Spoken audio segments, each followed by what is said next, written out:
Good evening, everyone, and welcome to the Bonus Point Podcast. Thank you for tuning into our Major League Rugby series brought to you by OsteoStrong LA, Whalebird Kombucha, and Macro Butter.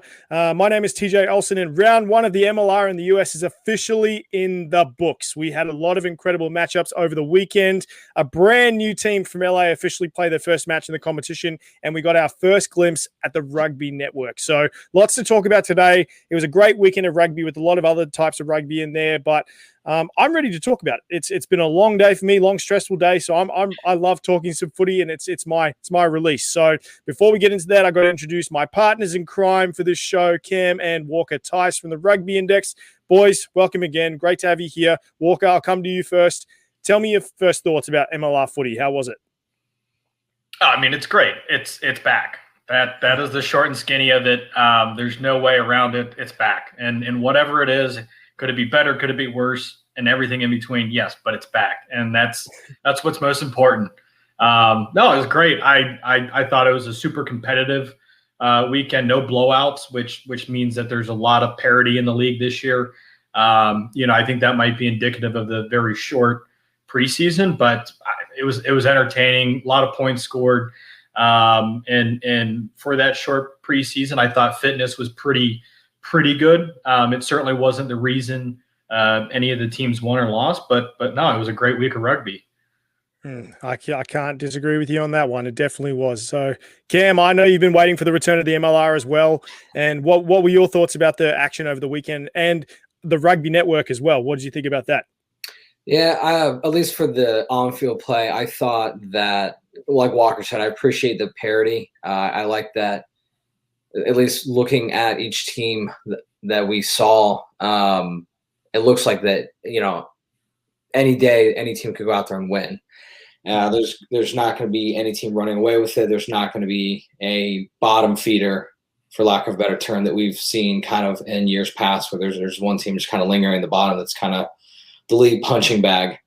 So I appreciate that. As far as the Rugby Network, almost kind of compared to the play on the field.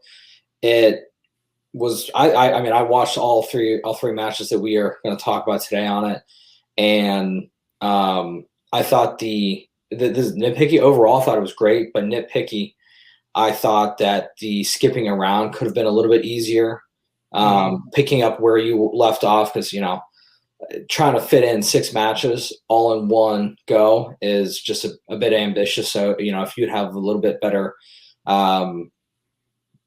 technology with skimming through or picking up where you left off in a match, much like other streaming platforms do, I thought that would be a good addition to it.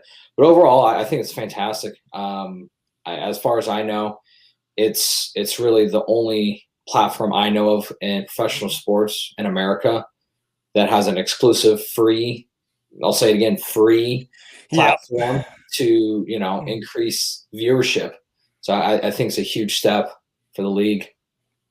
Yeah, I think that's going to go a long way to increasing viewership, because we know that's one thing that one half of the sports crowd or the sports viewership, that they, as soon as they see a dollar sign next to something, they automatically go, oh, I don't want to pay for that, or I'm going to try and find something illegal. And I think you'll have a bit of a tough time trying to find something illegal for the MLR. But I think it's a good move in the way of growing the sport in the United States. But Walker, any final thoughts on what your first perception of the Rugby Network was? Because I was quite surprised they were going to do all the games at once. I thought they would have spaced them out or something like that. Pretty ambitious, as Cam said.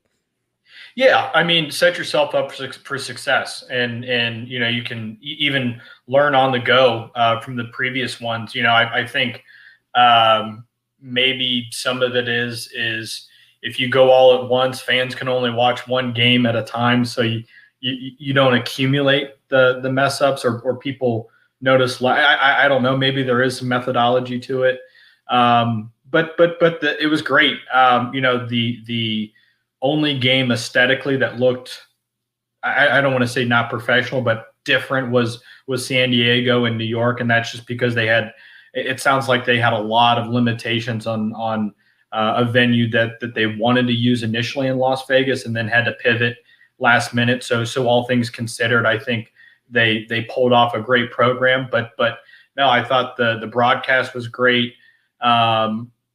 the halftime break was a little bit clunky, and again, we're being nitpicky here.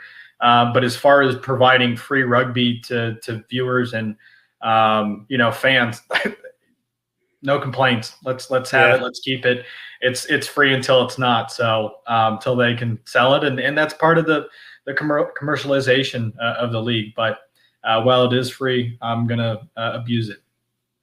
Yeah, one of my favorite documentaries, Winning Time. I think we're definitely in winning time right now. So, I think when it comes to it, we're going to be nitpicky, but overall, we've got rugby back. It's on a free network. There's a lot of wins there, and I think when it comes to the San Diego, New York broadcast, I had the same reaction to you, but there's some points that I'll share when we talk about that game later. But before we chat about the players, the teams, and who we liked, disliked, we've got some new trial laws that we introduced this season. I want to quickly run through them and get your opinions on them one by one. So, because I know there's a couple of laws that you guys aren't really feeling, and I know there's one or two that you guys are feeling. So let's go the 5 new laws total. The kick clock is the first one for conversions and penalties. It's now 60 seconds instead of 90 seconds. Cam, I'll come to you first. Like or dislike? Like it. We all seen a fly half or a fullback take, probably more than 90 seconds, especially in, some social matches or some club level matches where it feels like they're lining up a kick, pick up the blades of grass, make sure the wind's right. And it feels like it's going on 4 or 5 minutes before, they're actually taking their approach. So, it's all about keeping the pace of play, moving. The more stagnant the matches, the more it feels like people are watching, their Sunday golf or their the first 60 games of baseball. They just don't matter. And the more you can cut out time and space that doesn't matter, the more engaging the product's going to be. So I think it's overall, at least that rule is for a better product. Yeah. Walker, agree, disagree? Yeah, well, I'm beside myself that Cam just compared rugby to golf, but you pivot and you move on. But no, I agree. For all the same reasons, I keep it going. The less spotlight that's on the backs, the better. Get them off the screen. Let the forwards shine. Let's get on. I knew something like that was coming. But for all the same reasons Cam pointed out, I like that it speeds up the game. A minute is totally sufficient time to line yourself up, send yourself, do what you need to do, and fire off a kick. And it's good. And especially, I think it's going to I guarantee there's going to be a time at the end of a game where it's going to come into play, and a time where a team could run out the clock at the end of a game. Somebody's going to get a turnover last minute and kick a penalty kick to win the game, and it's going to be because that speeds it up. So I'm for it. I personally like this one as well because I can obviously see what they're trying to do. They're trying to get as much action in as 80 minutes possible, engage the fans more. I never thought they needed 90 seconds, to be honest, but hey, I was never kicking for points when I was playing rugby, so I wouldn't have any expertise. And I know you get any chance, you're going to plug the forwards in, so good job on that, Walker. Awesome. So the second one is the off. Yeah, seriously. But the second one is the offside line. It will be fed line and channel where that ball is being fed at the scrum. So no one is allowed to go past that. So it's for unimpeded access to the ball at the back of the scrum for the attacking team. This one I'm kind of meh about, because on one hand, I feel that halfbacks don't need that much space. I thought that the line of the flanker was enough. But at the same time, it's the same thing. It promotes clean ball. It's better for the viewer. What do you guys think? I'll go to you, Walker, first. I'm a little bit of the same boat. I appreciate what they're trying to do, but I don't know that it monumentally or in a significant way changes the game, positive or negatively. I can't say that the scrum halves were causing that much trouble at the back of scrums that it needed a change. I'm kind of indifferent. It's fine. I don't have much of an opinion on it, to be honest with you. It's just it's something interesting to try out. If it's fruitful, great. It's good for the game. If not, no big deal. Yeah. And Cam, do you agree with that one? I mean, being a 9 myself, I think I honestly don't think that I think more of this, breakdown in the scrum causes more and ball impediment than scrum halves, coming back there. So I don't particularly like the rule. To me, scrum half, if we're down late in a match and, I'm trying to create a contested ball, being able to, maybe cheat the line a little bit and shoot up right as I see that scrum half kind of reaching the opposing scrum half reaching in there, I can go up there, try and strip them, try and, get them to fumble and knock forward something just to try and create, something late. So obviously you can't put a time frame on it when you're allowed to, when you're not. But see, I'm the same. Like it's not sevens. Like I don't think that like the rule needs to be changed. If you want more space as a 9, you can have your flanker stick out his leg or do something like that and create more space. But with this one here, it's neither here nor there. Like if you want to get more space, then focus on better form in your scrums and then get better delivery and quicker ball. So I don't know. I mean, anybody can make an argument this way or that way, but I think this leads us to the next one is that referees will work with stricter protocols that will limit the number of scrums to 2 per incident. So the original +1 reset for a collapse, penalty, or free kick. So I want to hear from the forward again. So let's talk about this, Walker. Is with this one, what do you feel about this one? Do you feel that they should just play it out, or do you reckon that this rule is good? It's good. The less volume forwards have for error, the better. So if we only get 2 chances to screw up, that's a good thing. Because it's never our fault. So, it's always the other guy. No, I think it's a good thing. Again, it speeds up the game. I think it because it does put a limit to it. It forces both teams to be better. You can't consistently reset. Otherwise you're going to get penalized and it might be your fault. It might not be your fault, but because, the referee has to make a decision, especially if you're the defending team, you want good, clean ball. You want to set a good base. Like you don't want to get penalized. You would rather them take a ball out the back of a scrum and then have a free kick. So I'm for it. I love scrumming. I love playing in the front row, but in this case, I gotta err on the side of pace of play, and I think ultimately it's a very good thing for Major League Rugby. And Cam, I know that this is usually your rest time. You just get to watch all the forwards do all the hard work, and then you go, "Oh, sweet, another reset." Then we can take some more rest. Are you for or against this one? Yeah, there's I don't know. There's a lot of miles that us 9s have to put on our legs, so we kind of need that rest. But no, I'm with Walker on this. There, especially as a fan, removing myself from the 9 world. As a fan, it makes a lot of sense. There's nothing worse than just seeing a scrum that keeps collapsing. That can't at least get the ball out, and the ref will say at least just play it through, and we'll go from there. But there's nothing worse than a continuously collapsing scrum. So to all the points that Walker made, I'm all for it. Okay, so we got 2 more to go, and this one has been a bit of an interesting one. So 7 points will automatically be given if a try is scored under the post.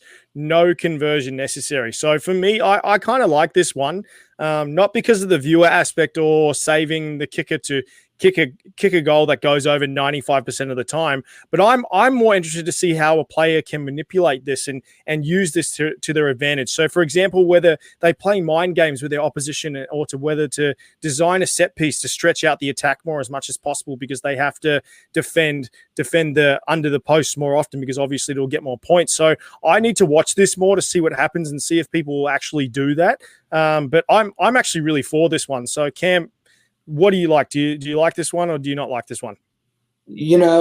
I don't particularly care for it because the point of the kick is that it's an added challenge. And, just because that was, to me, the reward for centering the ball was that you got an easy kick, not that you got an automatic point. And I think you make a great point. I don't really think we saw it at all in the first round of matches. But it will be very interesting to see how the set pieces and even the open play begins to change around, within the 5 meters of how teams want to attack, focusing, knowing that, if they can center that ball or at least get into a position where they can, break that line and then have a chance to center once they're in the try zone, will they make a more conscious effort to keep the ball towards the middle of the field? Walker, like it, dislike it? It reiterates what they're trying to accomplish in speeding up the game. You eliminate that extra minute that the kicker has before play starts again. So in that light, I appreciate the consistency. I appreciate holistically what they're trying to accomplish with all the law changes. It's pace of play. It's speeding up the game. It's creating, I think Cam made the point, more meaningful minutes throughout the game. You're cutting out the downtime and all that. As a lumbering forward, I didn't mind the minutes, catching your breath, water underneath the post, scoring or not. I just kind of like the break, but no, I think for what they're trying to accomplish with speeding up the game, creating as much meaningful time throughout the 80 minutes, I think it's on par. I think it is going to come back to bite somebody's ass at the end of a game. To Cam's point again, the point of scoring is that you also get the opportunity to earn more points. Yeah. And that's part of the challenge. So I appreciate that there's consistency and there's a linear direction in what they're trying to accomplish. But I think this one just might be a half overstep. Mm-hmm. Okay, so this is the final one, and this is one that obviously we've been talking a little bit about in our group chat, and I know, Walker, you don't really like this one. So a red card will no longer mean a team is down to 14 players for the rest of the match. The new law will see the red-carded player reduce a team to 14 men for 20 minutes. After that time has passed, the team will be able to replace the player with someone from their bench. The red-carded player cannot return to the field still, but he will still face disciplinary action, but we can still have 15 on 15 if 20 minutes gone by. So, like I said, we spoke about it in our group chat.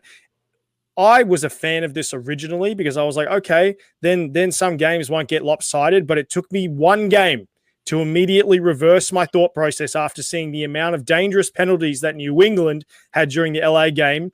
And I see this as, once people know how to use this to their advantage, or this is just my opinion, this could open up a very bad door for the players in the league. Their thought process could be, it doesn't matter if we get red carded and face disciplinary action. Their thought process will go, we'll be back to 15 men in 20 minutes. So, Walker, I'll come to you first. What are your thoughts on it? I don't like it. I think if I sort of played out the scenario of, okay, how do I get a red card? Well, one, I do something pretty egregious and something that it's usually, it's not even in the run of play. It's not, I lunge and I tackled high. I'm throwing a right hook and I have malice in my heart. It's something that's trying to injure the other player, whatever that accumulates to. If it's a straight red, I think you're done, and you're consciously compromising your team in the safety of another player traditionally to get a straight red. Yeah. So, and I think you're down a man, and that's that. I played through my head the scenario of a double yellow, and a player, okay, a reckless tackle, I get a yellow card. And then, because I've had multiple infringements and I got my yellow card, now I get caught and I stick my arm out and it's a high tackle. I never had that issue, but I was usually getting high tackled because I'm so short. But I didn't mind it in the scenario of a double yellow, team gets a red card, and then say there's 30 minutes left in a game for the last 10 to be in theory even numbers. I don't mind that off of a double yellow because it's not the severity of infringements. While it's multiple, it's not the same level of malice or just maliciousness that might be done in a red card. I thought about, can you make it almost like a technical or a double technical where it's a red card If it's a red 1, you get the opportunity to come back. If it's a red 2, you're just down a man. But keep the laws as they are. This doesn't follow the path of their other law changes of speeding up the game in any way or making it a cleaner game. So I'm really not a fan of it at all. I tried to rationalize it in my head, but I don't see what it does. I'm not a huge fan of it at all. Scotty Ferreira from the Rugby Rant podcast is throwing in an orange card, so we could have a middle ground, and we could have a card that doesn't necessarily mean red or yellow. It's I like that idea, Scotty. We'll just get a stoplight up there. Yeah, there you go. Yeah, so we can just turn to it, and then we'll just go, show us the light. That's awesome. There we go. Stuff. Yeah. All right, Cam, round us off. What do you think about this one? I actually appreciate it. I think pretty early, DC guys sent off for a malicious red card, and to me, when there's that red card dealt, it's just a poor excuse for a team to say, well, we played the last 40 minutes or the last 30 minutes down a man and was close before that. It takes out, it kind of creates more accountability and more parity within the game. And especially we've seen plenty of games once the red card is dealt, teams just start pushing it wide. They, get much easier overloads, and it typically tends to get out of hand, especially if it comes late. Early, where they can, really use that to advantage to wear out the other team, having to cover just a little bit of extra ground.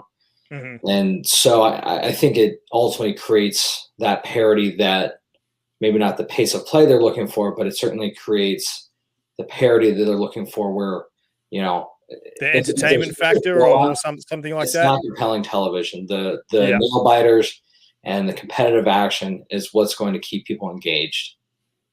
Okay. All right.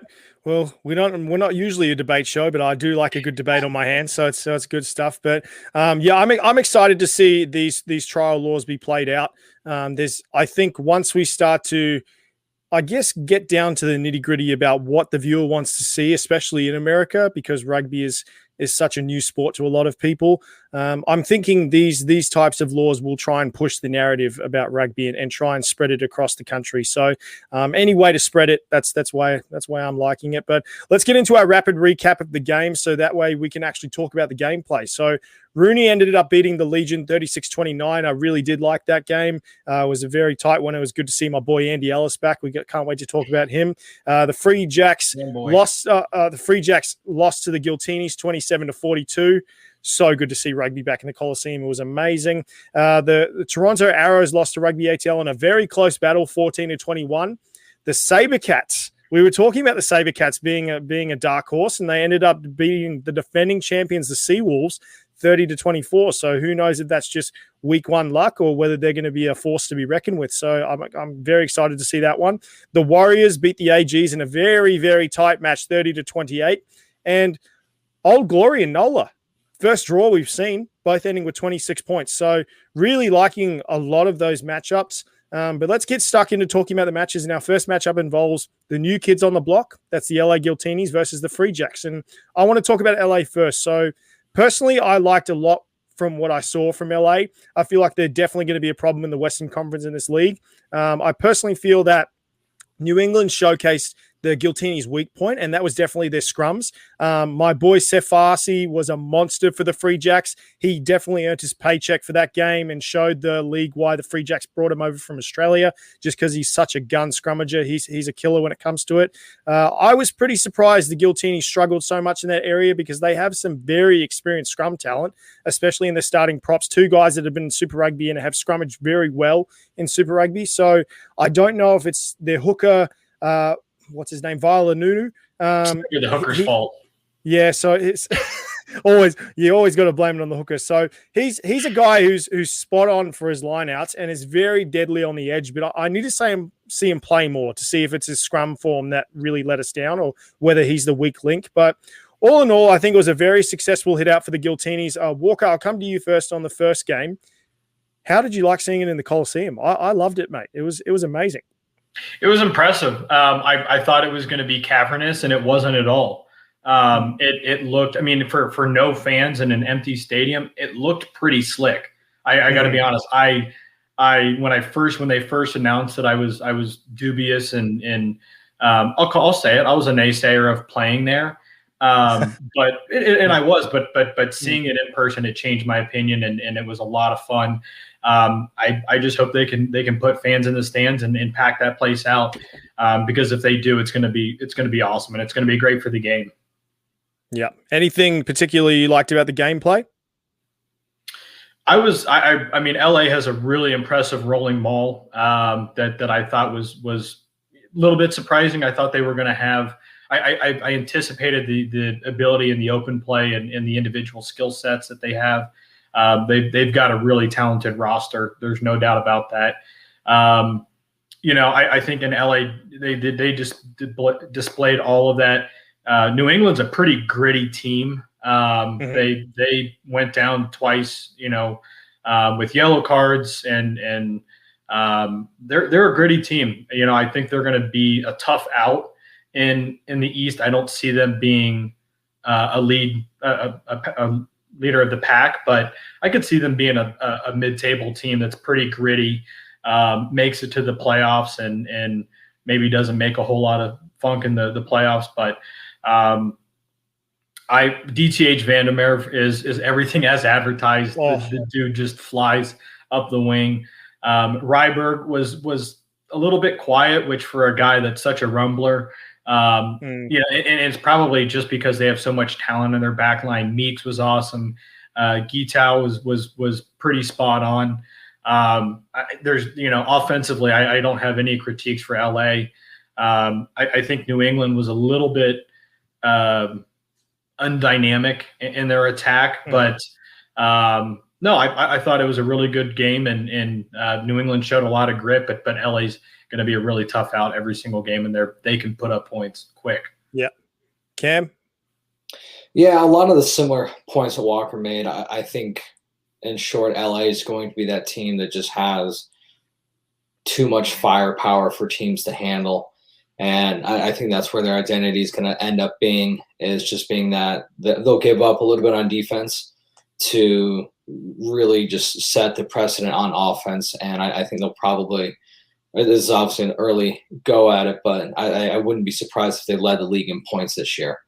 I was very disappointed with New England's attack, mostly because Ryan Martin coming in was supposed to be bringing in this type of offense that was essentially positionless, with the exception of maybe like you obviously have to have your 9-10 combination. With the exception that he was, they're talking about loose forwards playing where centers are, and there's all these interchangeable positions, and it was really, really not what I had expected. It was a lot of very North American, maybe not North American, Northern Hemisphere type rugby, where it's catch the ball, take it in contact.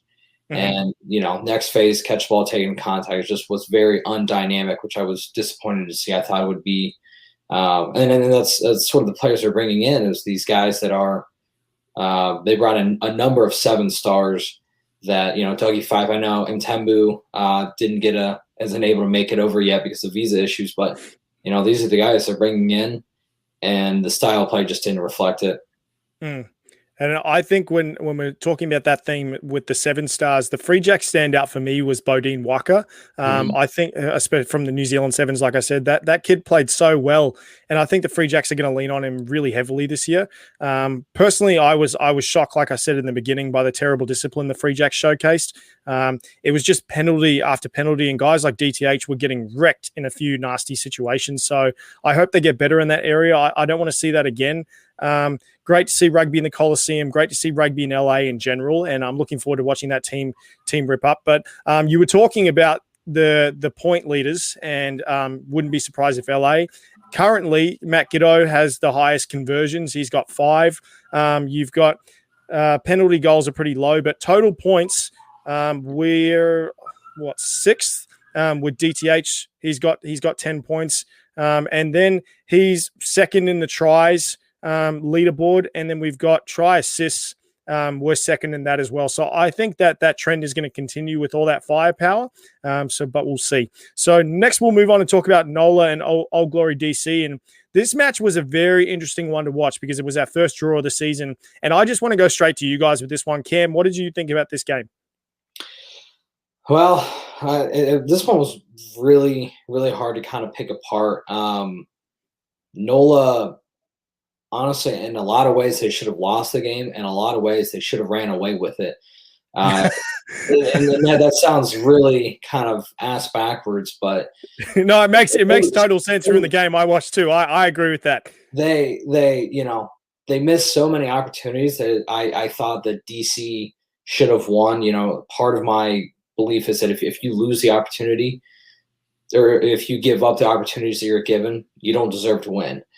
But at the same time, they dominated possession, they dominated play, and in that sense, in that regard, they absolutely deserve it. I think if they played as well as they did from, I think it was probably right on the 45th minute through the 75th minute, that 20-minute span, if they played like that the entire game, I think we're talking about the only blowout of this weekend. DC played well in certain areas, but I think if NOLA can clean up what they're doing and the handling errors, and just our coach in Cincinnati here has a favorite phrase of just figure it out, which I think is fair in rugby. Just so simple but so effective. It's like when you're screaming on there, just figure it out. Your brain just goes, okay, yeah, sounds good. Yeah, it's rugby can be very simplistic if you let it be, and it's catch the ball, run forward, try and beat somebody.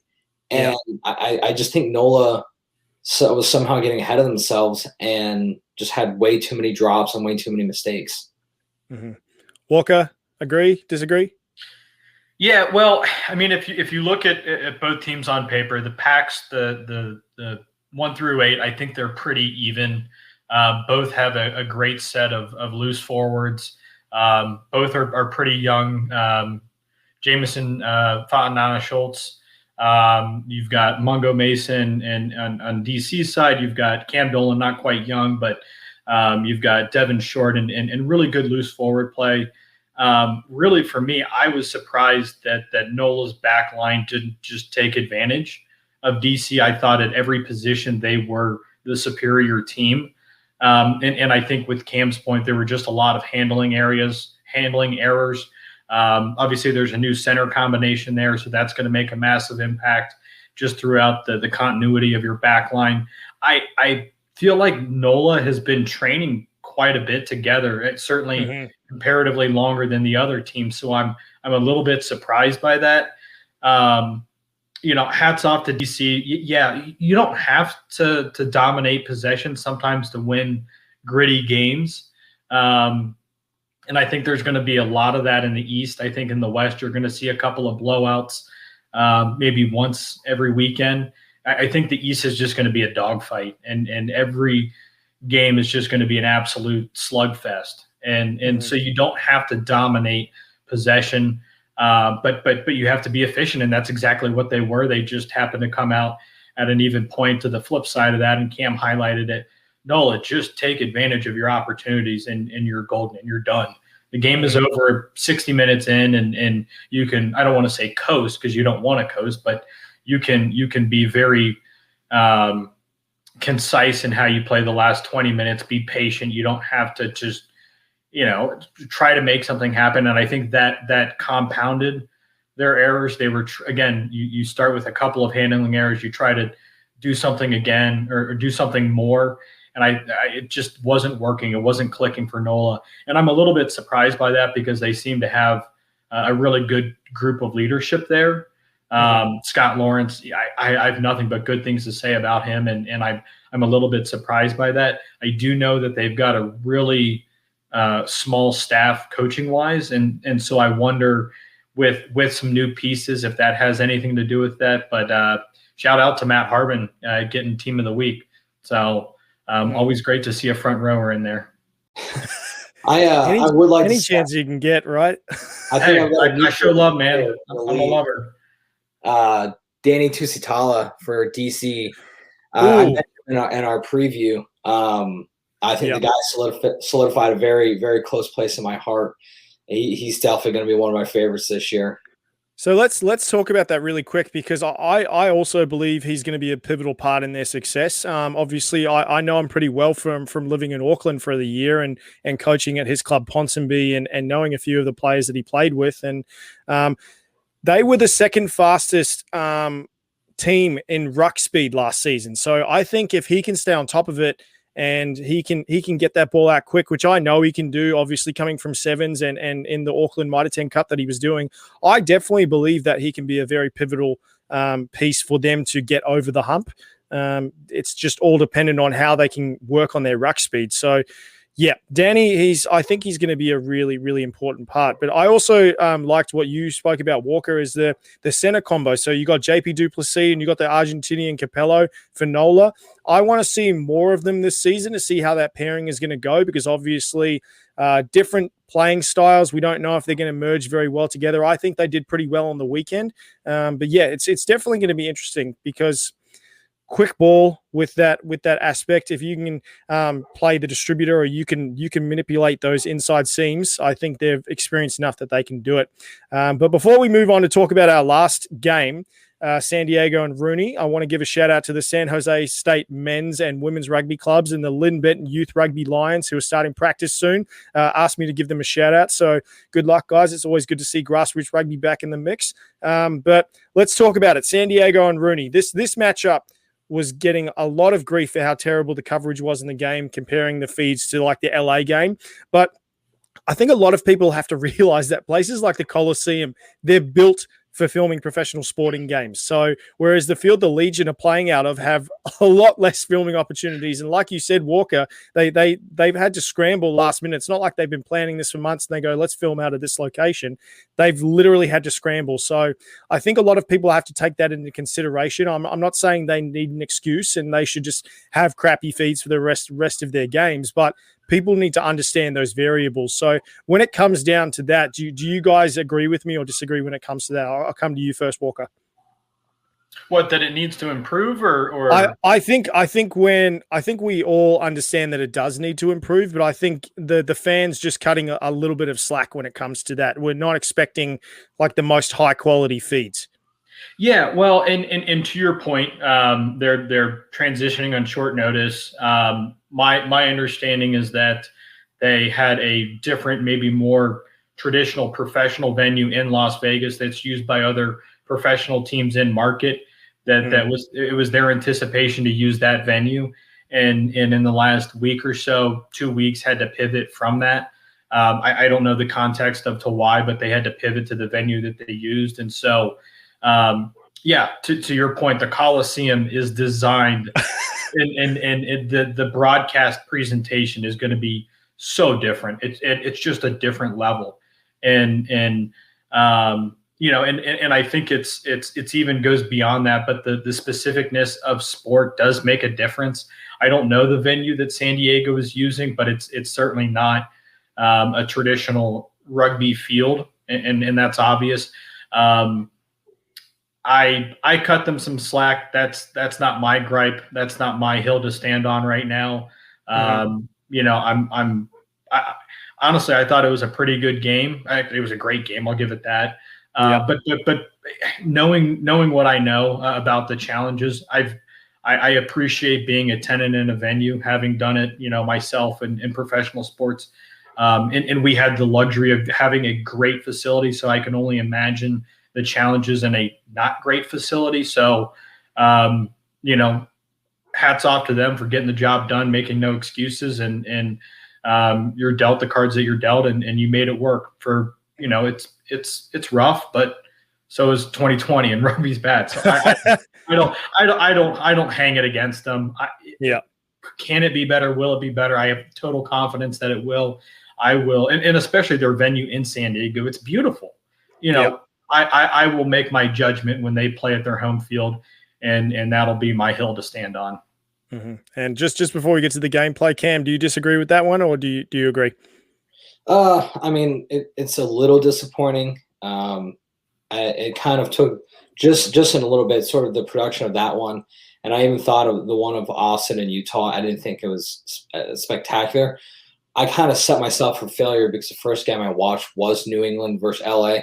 So, kind of set my bar a little too high, possibly. But it's like starting off with like a nice grass-fed steak, and then you have to go to like some like chuck meat that you get in like some like low rate grocery store or something like that. I understand that. I really set myself up well there, but I think with the excitement of the rugby network and all that, and kind of this higher level professionalism that they were presenting, it kind of took some of the wind out of my sail. And I totally agree with Walker and understand what he's saying, and I think it's very on point that they had a pivot and they made the best of a situation, trying to kind of just bring it all together last minute. But to put yourself in that echelon of not just semi-professional, but completely professional. Perception is reality, and to new fans that are watching the sport or this competition, they see that it's going to be, and they don't understand the context of why it's like that. It's going to digest pretty poorly. Yeah, I agree with that, especially with some sports like how well the NFL is doing, or even if you're a rugby fan from Australasia and you've been watching Stan Sport, how they've been doing their broadcasting of the Super Rugby right now. I can't hear enough about it. It's just the game scenarios and just the game coverage, how they get so close to the action on the field, and the coverage and the commentary is so in depth and so interesting. So if someone's coming over and then watching that as an MLR fan, brand new to the game, I do agree with you. It can be a little bit of a hard hit, because people will see there and go, I don't want to sit here and watch that another week because of how terrible the coverage is. But yeah, I agree with Walker in a sense. I think we just got to let it unfold and give them a little bit of time, and then just go from there. But let's talk about this last game. So for the game itself, I really enjoyed watching Andy Ellis play again. Like I said, I'm obviously biased with this one because I've loved this guy so much when he played for the All Blacks, and obviously didn't like him when he played for the Crusaders because I'm a Chiefs fan. But I think he controlled the tempo really well, and honestly, I thought they should have won by more against San Diego. I know that's obviously something that San Diego fans don't like to hear, but I definitely believe they should have won by more. So, Cam, I'll come back to you first. What were your thoughts on this match? The elements played a pretty big factor in it. You could see it on the touch flags, and even the goal posts, you could see them rattling in the wind. So it really, it's almost worse than heavy rain. They really had to shorten their spacing of play.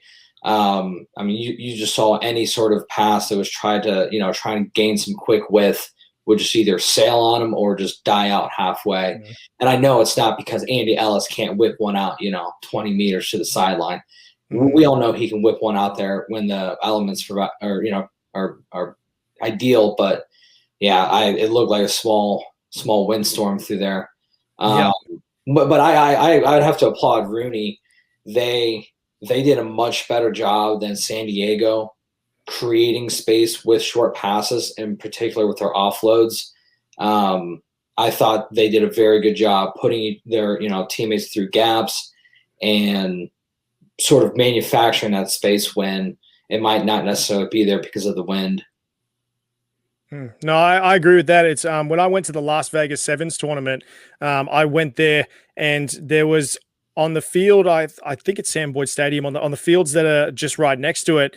They were having all the I guess the club games and like the sevens tournaments and things like that. And I went to go watch those games because I had a few friends playing in there, and you see all the goalposts. They're either inverted or they're blown over like crazy amounts. I hate to be the kicker for those types of goalposts because they just be moving all over the place. But definitely does get windy out in the desert. But Walker, finish this off. What did you think about this game? You're obviously wearing a San Diego top. So what did you think?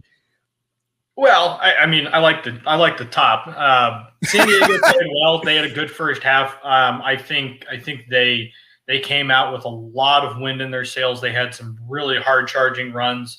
Shout out to Sam Wuching. Great first half.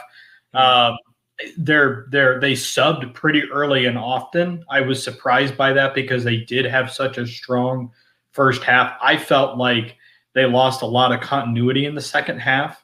And the subs, obviously they brought in a lot of talent off the bench. Santiago Iglesias, Born Basson in the back line, Travis Larson, Chris Bauman, your guy Nate Sylvia. You brought in a lot of talent off the bench, but it just, the continuity was off. It was different than the first half. I was surprised at how well they played the first half and how quickly they subbed. And on the flip side of that, Rooney, they didn't use, I think they used 4 of their 8 subs. They came out, I don't want to say flat, but really weren't all that dynamic. And then second half had a great half, super efficient in their ball retention and in control of the game. And I think you pointed out early, I was surprised that the margin of victory wasn't higher. Holland's Head was 3 of 6 on kicking, and I think wind had majority of the factor to do with that. I think if he makes 2, maybe 3 of those missed kicks, you're talking about 4 to 6 more points, and it's a 12 to 14 win as opposed to just a single try. So I think Rooney really did well in the second half. Gimmer Scheisse moving to 8-man. They brought in who was it for Charlie Hewitt? Charlie Hewitt, big line-out presence, but I think he got kind of lost in the play, and then a little bit of it they were able to open up with Ben Bassano or Bonasso. He kind of reminds me of like the Rob Sibbons of the Wallabies and the Waratahs. Like he can execute a line out like no one's business, but when you need him to do something on the field or really make a dent in someone, he's not that kind of guy. It's unfortunate, but that's what you need in your balance and your locks. You really need someone who can really be effective in those lineouts, whether you have to sacrifice that or not. It goes like that. But yeah, I agree with you in that one. Well, and especially against the big hitters of San Diego, they pack some punch. And yes, San Diego was without Rob Shaw. Rooney was without Savetta. I think if you bring in Savetta and you leave the loose forwards where they are with Minturn at 8, Kara Pryor at 7. Pryor's a monster, dude. He gets around the field. He might be one of my favorite players in the league right now, just from a pace standpoint. Guillermo Scheisse is a brick wall. He's got the stopping power of the 6 that you want. They've got a great back line. I'm a big fan of they've got a good back line. They've got a great back row. I'm a big fan of a back row. Front row, Rockford, don't go get a yellow card over something stupid.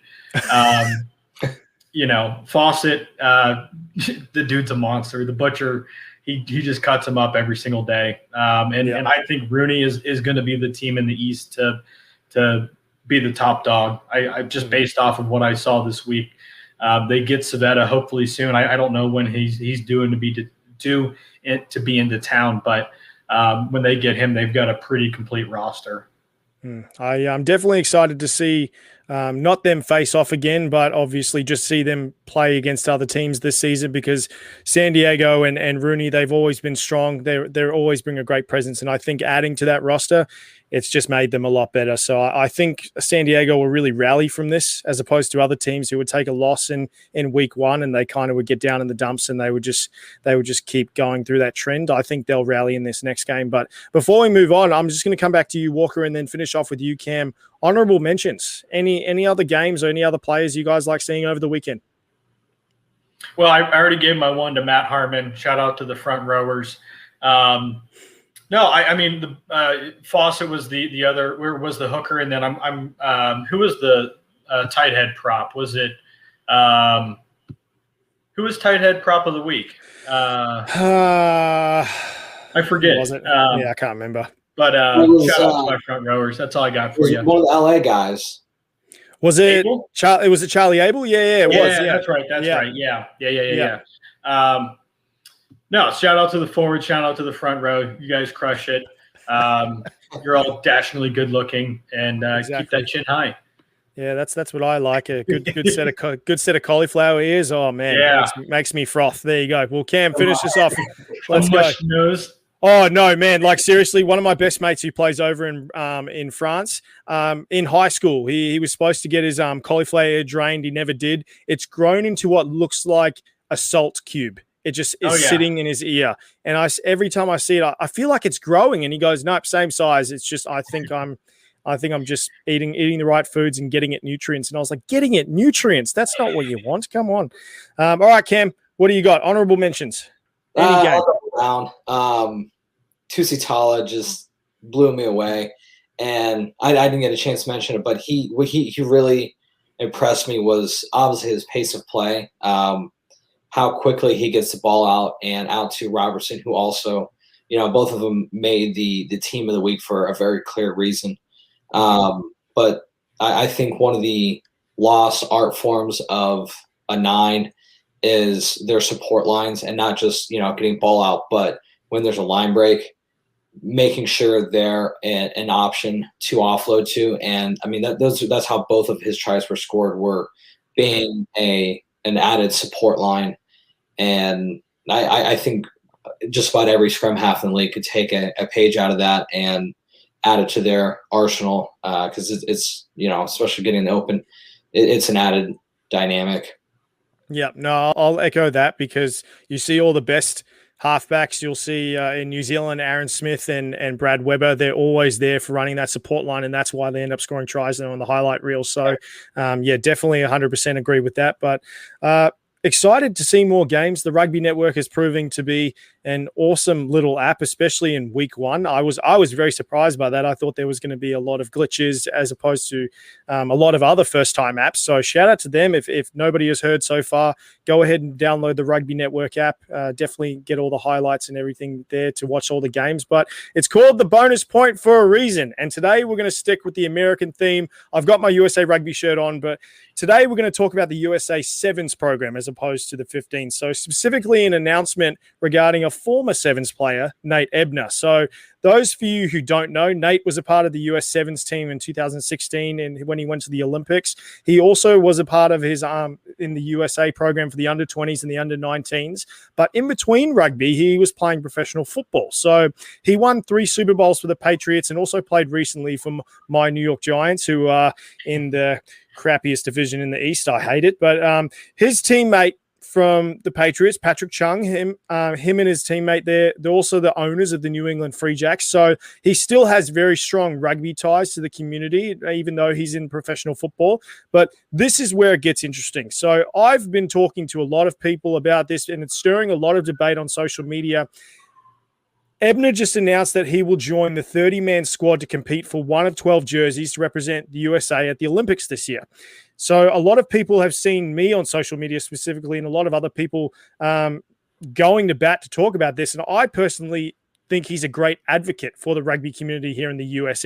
And being an owner of an MLR team, I know that he isn't the most talented or gifted rugby player in the US, but he was a great rugby player when he was a part of the squad. And he's also an incredible athlete. I mean, you kind of have to be to win 3 Super Bowls. So this has been all over social media. And like I said, I've gone to bat for Nate, and I could say it's only good for their chances. Mike Friday, he's a very knowledgeable and experienced coach for the USA Sevens program. There's a reason the USA program has grown so far under his leadership. And I honestly believe he wouldn't select someone on this team for a publicity stunt. If you get picked for this team, you can play. So I've said on multiple occasions that if Nate goes to camp and he can't play anymore, or there's a player that's better than him, cut him. Like, just get rid of him, because there's no reason he should be kept on if he can't play anymore. I'm in no way advocating for him and saying that he was as good as he was 5 years ago, or he should be there because he was there 5 years ago. But at the very least, I personally believe he should be given an opportunity to go into that camp and fight for a spot. He will bring his rugby expertise into the camp environment. His presence and his competitive spirit will put others on notice, making them compete for that jersey. And I think when you look at the worst case and the best case scenario, the worst is he comes in, he helps the team, or he maybe disrupts it and gets cut. The best case scenario is he will be selected in the team. He goes on to play for the US in the Olympics, and he wins a silver medal after losing to New Zealand. So that's basically my thought process around it.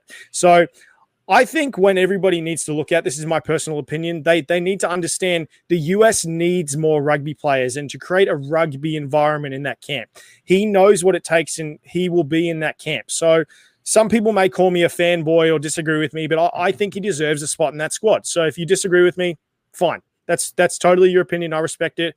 It's what makes America great. You get your freedom of speech. But a lot of rugby coaches and players I've spoken to have said the exact same thing. So Give him a shot. If he isn't up to snub, cut him. So, Cam, I'm going to come to you first. What are your thoughts? This one's actually a bit of a tough one. Walker and I actually went to the same high school as Nate. We're 3 years younger than him. Really? So we have some familiarity there. He probably wouldn't know who we are for obvious reasons. But, yeah, I mean, same hometown. Everybody that I know that knows him, just a genuine good dude. The limelight of the NFL, nothing like that's ever gotten to him. Just the same guy that comes from, suburban Ohio.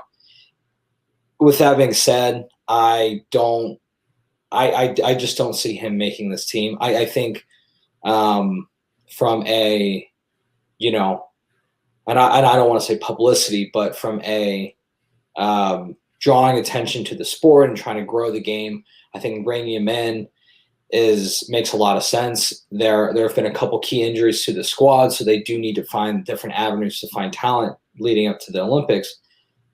I would be surprised if he makes it, mostly because I was pretty disappointed with his level of play the last time when he did make the squad in the Olympics.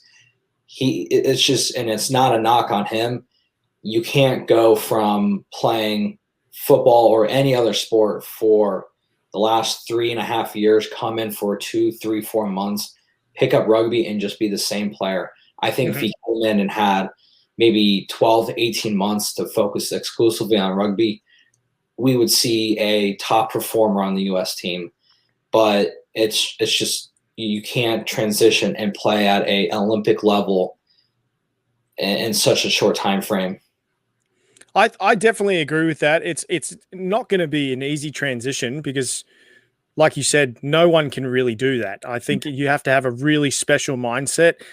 Even a lot of people have said crossover athletes that have played for countries like England or France or other places like that who obviously grew up playing rugby, it's still an issue for them. I'm by no way saying that he's going to do that. That's why I said go ahead and cut him if he sucks, because that's how it goes. But yeah, no bueno. I think getting into the squad, 100%. But yeah, the team, I'm definitely in agreement with you. If he isn't up to snub, get rid of him. But Walker, agree, disagree? What are your thoughts?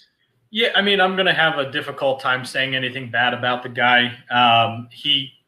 He didn't play great or really well at the Olympics, but the team as a whole seemed disjointed, and maybe that is because they brought in new faces. So I did he play well at the Olympics? No, but the whole team was kind of a little. I wasn't overwhelmed considering how well they had been playing on the circuit. Just what was maybe how many months prior. They have a really talented team. To your point, they do have some injuries right now, so bringing him in, I'm not too mad about it. If it is a publicity stunt, I hope it works. Yeah, I hope it grows the game. I don't think Mike Friday's in the business of publicity stunts. He seems like a pretty no nonsense kind of guy, and let the play on the field kind of do your advertising. Type of guy. So I don't think that's his angle. I think he sees a guy that's extremely talented, extremely athletic. To Cam's point, can be refined to be an Olympic athlete on the sevens circuit or sevens field. But is he going to do it in 2 to 3 months? I just don't think you can go from playing one professional sport for a decade, flip the switch to another one, and pick up every little nuance that you need. And you've seen it in the inverse. You've seen high-level rugby players go to play American football. Athletically, straight line sprint, are they good enough? Yes. Vice versa both ways. But it's the nuances of either sport that are just so, tough to pick up. And that's why it takes decades of training to be the best at it. So I think he catches, in summation, I think he catches a lot of wrongful flack for what happened at the Olympics. I think he's the scapegoat because he played okay and the rest of the team played okay. You still have 7 guys and 12 or 14 guys on the roster. The whole team took 5th place, but it was an underwhelming 5th place, I think. And so I think he's a scapegoat for a poor performance for the team. And as far as bringing him in now, I think with knowing that there's some injuries and you bring in a guy that has a very high ceiling and a relatively low floor. I mean, you kind of don't have to set expectations too terribly high for him. I don't know. I don't see any problem with it. Yeah, I think when it goes to that point is it's very low risk, very high reward. If he does come into the environment and he's able to pick it up quite easily. And like I said to someone on social media, we don't know what he's been doing in his off time. Like he could have been rugby training during the pandemic plus doing football stuff. So this could be something where I'm going to reiterate it again, as I'm no way advocating for him to go right onto the starting team because he was there 5 years ago. But it's my case is in regards to the squad. I think you guys can get the picture. Is it's just going to help the team prepare for the Olympics. I foresee him not getting selected for the side, but if he's able to come off the bench and he does get selected and he's able to add those quality minutes and he gets that team prepared to create that rugby environment, then I'm all for it. So, I think this is going to be a debate that goes on for a long time because obviously USA Sevens is probably the more popular facet of rugby that people know in the country. So we'll see what they're going to say. But I think that's it, guys. And on that note, just with Ebner, I think that is maybe the reason why, beyond his high ceiling, but one of the major factors is why Ebner gets in is because he is a little bit older. He's got that experience in a elite high performance atmosphere and culture. If he can push some of these newer guys that are getting opportunities because of injury, it just creates a more competitive environment, and maybe that is Mike Friday's angle. Yeah, Cam, anything to add before we close off on this one? No, sorry to see my Bobcats fall in basketball. I thought we were going to dancing. That Creighton game was pretty hard to watch, but. Shout out to the Bobcats and Bobbies. Yeah, the Bobbies, best team in Ohio. So man, every time I hear the Bobcats, I think of Charlotte. So yeah, it shows how long I've been around the NBA, and they've changed names like 3 million times. So there we go. As often as they do, so at least continuity there. All right, guys. Well, thank you for joining us on the show today. I'm loving being back chatting footy with you guys. It's been a minute. Don't forget to check out the Rugby Index for all the breaking news and all the stories going on the MLR. These guys are doing some amazing things and got some very exciting things coming to you soon. So don't forget to subscribe to them. They are on all forms of social media. Also, don't forget to get 10% off your macro butter purchases with the code bonus point. The only nut butter that keeps my macros in my diet very happy. So definitely check them out. But boys, I'll let you have the final word before we close out. Cam, and I'll let you have the final word, Walker. Final word. Yeah. What do you got, Cam? No, I'm excited. I hope the parity and the equal level of play holds strong throughout the year, and we just don't see any team fall deeply into the bottom or one team just run away with it. I really hope that the parity of the first week is here to stay. Walker, what do you got? I think you're on mute, buddy. Poor form. What are you on mute for? There you go. Fellas. You're off mute now. Sorry, fellas. I'm really struggling today. The bar is set. It's week one. You take it at face value. How do you get better from here on every level? How does the broadcast improve? How do the teams improve? How does individual play? You got a data point. You've set a bar. How do you get better from here? And you can make all the excuses. You can have all the challenges in the world, which the teams do right now. But how do you overcome them? Galvanize your team, defeat adversity, and how do you get better? Because we had a very famous saying from one of our coaches: "You're either getting better or you're getting worse." So, how do you get better?